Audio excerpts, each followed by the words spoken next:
Miss Keller, I have a question. You were talking about the Israelis and the Palestinians, but I don't see Palestine on the map. Well, Lisa, the Palestinians live here, but they don't have a country of their own. Why not? It's complicated, but let me try to explain. Both peoples wanted a country in a place they call the Holy Land.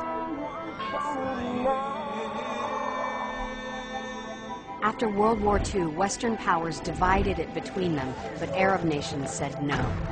Over the years, wars were fought with the new country of Israel, and Israel won, taking control of Palestinian land.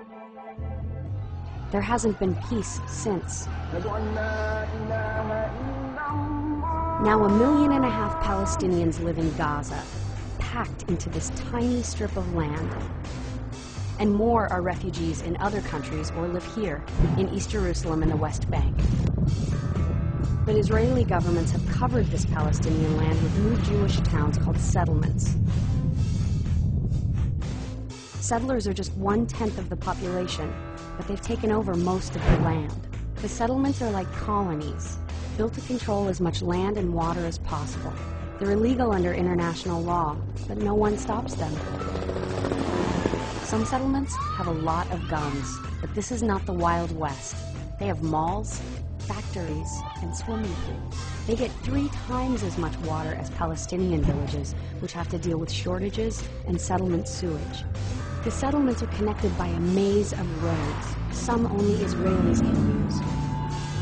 While Palestinians can spend hours every day passing through military checkpoints just to get to school or work or even the hospital.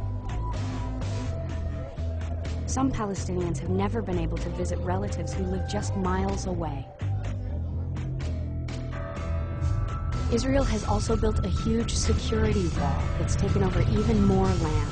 They've cut some Palestinian villages down the middle, separating farmers from their lands and people from their friends and family.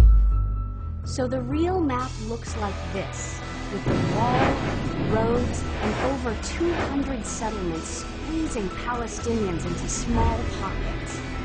You see, Lisa, today there still really isn't a place that Palestinians can call their own. Some have turned to violence and even terrorism, and attacks in recent years by both sides have killed over 1,000 Israelis and over 6,000 Palestinians. And after decades of suffering under Israeli control, Palestinians are desperate for freedom and an independent state. It's a sad story,